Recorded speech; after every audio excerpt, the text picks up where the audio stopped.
Welcome back to the episode of Big Movie Mouth Off. We're here at Brevious in a Pub reviewing more films for you. I'm Jimmy Martin with KUTV, and once again, I have another special guest. Well, I guess not another one. It's the same guy. I'm the same special guest. Same special guest. I'm Shannon Barnson from the Geekshow Podcast, and now I feel moderately qualified to be here. And because if you watched the last review we did, you didn't take a pee break in this one, so you've seen the whole thing. I've seen this whole movie. All right. So here we go. Edge of Tomorrow. Well, actually, before we go to that one, you can find Big Movie Mouth Off on Xfinity Channel 6, also on the on-demand system. It's Utah On Demand, Salt Lake Alternative, Big Movie Mouth Off. Tons of reviews. Looking beautiful. I mean, the reviews look good. Like, us. Now you look pretty good too, pal. Yeah, right? All right. This is not the end.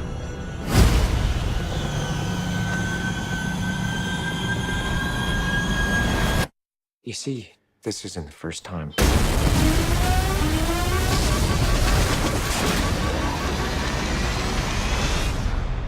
Now, we've had this conversation. What day is it? Judgment Day. You just came in with the fresh recruits. This is not the end. The invasion will fail, along with every soldier you are sending.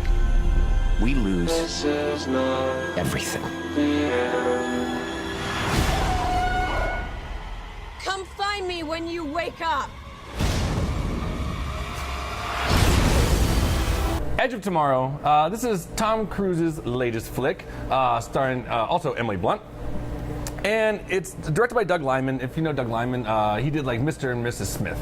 It's the film that broke up Brad Pitt and Jennifer Aniston. So, Edge of Tomorrow. Tom Cruise plays, he is a military official, basically in the PR world. Yeah. War has broke out because a meteorite has hit Earth. It's kind of in the distant future. And alien creatures that we have now deemed mimics are just running rampant. We are going to be extinct before if we don't act soon. And this is one question I have about this movie. Sure. Why were they called mimics? I don't know, because I thought they'd look like us. Yeah, they didn't mimic anything. No, they just went crazy. They mimicked scary-looking monsters. It's true. I thought they were going to look I was like, oh, they're going to look like us. That's going to be spooky. Exactly. But no, they just came out like tentacled just octopus monsters. I heard it was like a mad ball of spaghetti. So basically, the way we're going to win this war is with an exoskeleton suit that gives people kind of super abilities. And so, as a PR stunt, the military has decided to throw Tom Cruise into the middle of this and make people excited about joining the army. Well, things don't go the way they've planned, and he was in the ROTC when he was in high school, but not really being a soldier. He dies in about 3 minutes, maybe 5. Yeah, it's pretty quick. They drop into the front, killed almost instantly.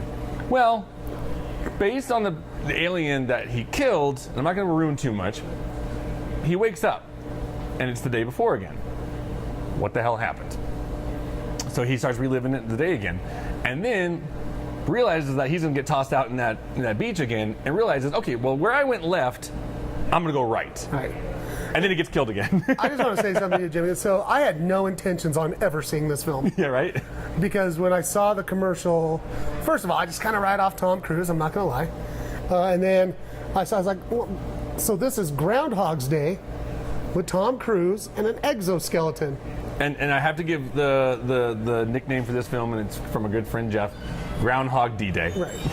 So I basically went to see it because I knew that you would need somebody to talk about the film with you, and I'm happy to say that. I'm surprised. Yeah. It's really, really, really good. Surprisingly, this is so basically where the story goes from there is that he basically keeps dying, reliving the day. Well, he has to figure out what's going on, and somehow Emily Blunt knows what's going on because she's a super soldier and she has a secret of her own. And then, as we say, wackiness ensues, without spoiling a lot. So here's the thing that, the trailers to me actually look kind of cool, and I know that it's based on an anime kind of graphic novel called All You Need Is Kill. And the idea behind it was like, that sounds kind of a cool idea. And the trailers are very explosive, punchy, fighting, action. But what they're not showing you in the trailers, that's really a huge part of this film. It's hilarious. It's hilarious. Like, there's some huge laughs in it. Yeah. Bill Paxton's in it playing a drill sergeant. He's pretty good at that. He is hilarious. Yeah. Right? Really good. Brendan Gleeson as a stubborn military official. I mean, it's got a really good cast. And that whole group, what were they called? Not J. Crew. That's J. Crew. J something. I don't know. J Squad. J Squad. All the J. people in that Crew were really good. We have semi-okay clothes. Yeah, they're okay. But also, the opening, when the first time they drop him into that, basically like D-Day, Yeah. right? For to get those aliens, I thought it was terrifying. Yeah. And I was sitting next to our friend Jay Whitaker, who is in the military, and he was taking breaths. yeah, and it's really like you feel like you're there. Yep. It is scary and just awesome. You know, for someone obviously who's not in the military, I mean, it looks real. I mean, it's crazy, and that's what's crazy about this film. You know, the action's fantastic. You know, there's some parts in this film that are absolutely horrifying, and then you find yourself 15 minutes later laughing hysterically, Laughing so hard. and so. You know, and that's what I love. You know, people, and like we've mentioned Groundhog Day. You know, it's the same kind of scenario, a little bit different. And what's funny about it, like I've seen people try to like guess how many times Bill Murray died in that film. And this one, I honestly would say, I think Tom Cruise dies like 15,000 times. It's insane. And also, what I really loved about the gimmick, you know, where they kept going back in time, is you kept getting that shot of Emily Blunt doing this. Oh, the planking. And she'd go, and I was like, that is great. They usually do it like 5 times, and every guy in the audience is like, Oh. And she's amazing in this movie too. She's really good. I mean, like, you know, she's never really had the chance as an actress, as far as I can remember, to be like a badass. Right. You know, and so that's what's so great about this film is that you see them progress because, you know, like I said, the first time center left, he went right. Well, if right didn't work, I'll go straight. If not, I'll go backwards. And so he figures it out to where he becomes a super soldier. Yeah. Well, you know what it reminded me of, and you know I love video games. Sure. But no, it reminded me of when you play a level of a video game over and over and over again to the point where you can just go like that. That's actually a really good analogy. Yeah, it's like it should, instead of Engine Oil, it should be called Checkpoint. Yeah. Save your game. And what I want to say about Tom Cruise again is I felt like it was the old Tom Cruise I used to like back in the 80s, right? Sure. He was playing at the start. He was playing like that cocky Tom Cruise, right? Yeah. And then by the end, he's like total badass action movie Tom Cruise. And see, and that's where, like, I've had this conversation with a few people. I've always liked Tom Cruise. I mean, everybody like, oh, he finally decided to make a good movie. And I'm like, for me, I mean, like, you go back, you know, I liked Oblivion. I liked Ghost Protocol. I liked, Valkyrie. It was all right, but, you know, still. I think he's the best part of Tropic Thunder. You know, and I started getting back, and all of a sudden I'm like in early 90s and started hitting, and I'm like, man, I got all the way back to Top Gun, and there's nothing really anything I hate of him. I think people have what I call the Russell Crowe syndrome, where like Russell Crowe's a jackass, but he's a really good actor. So you kind of have to separate the personal from the professional, you know, because a lot of people are like, oh, I just picture him jumping on a couch, and you're like, I think it's all the Xenu stuff that did it for me. So I mean, this one, it's really good, you know, and like. And I like they do take their liberties. Like you'll be in a scene and you're like, okay, we've never been here before.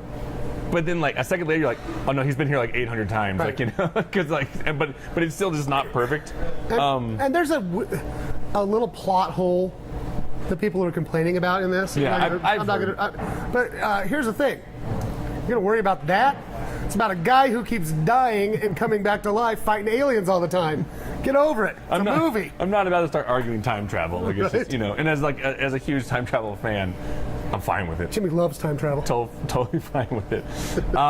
You know, when I walked out, I don't know why I was just in a grumpy mood or something. I'm like, like it was like one little part, and I was like 3.5.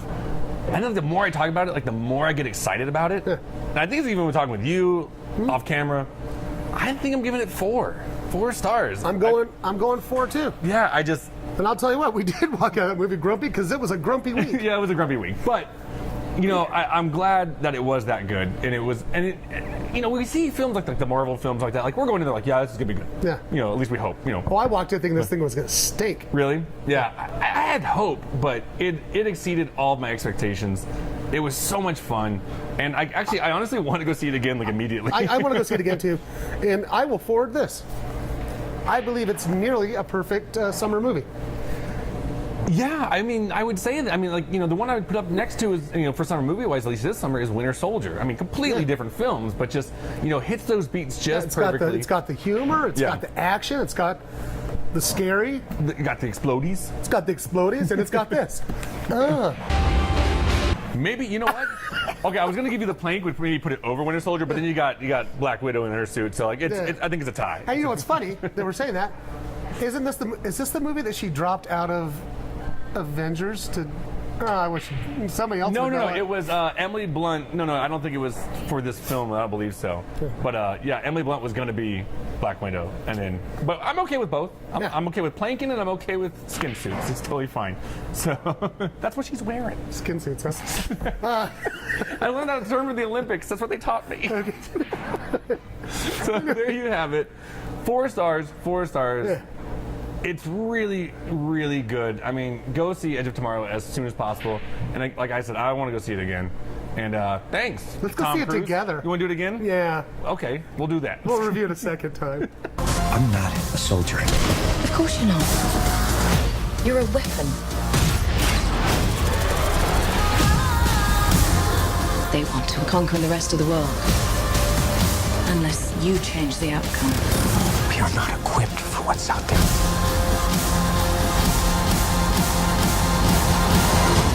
How many times have we been here? What are you not telling me?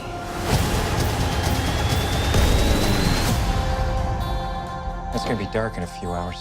And curl up by the fire and open a bottle of wine. We should just reset. Whoa!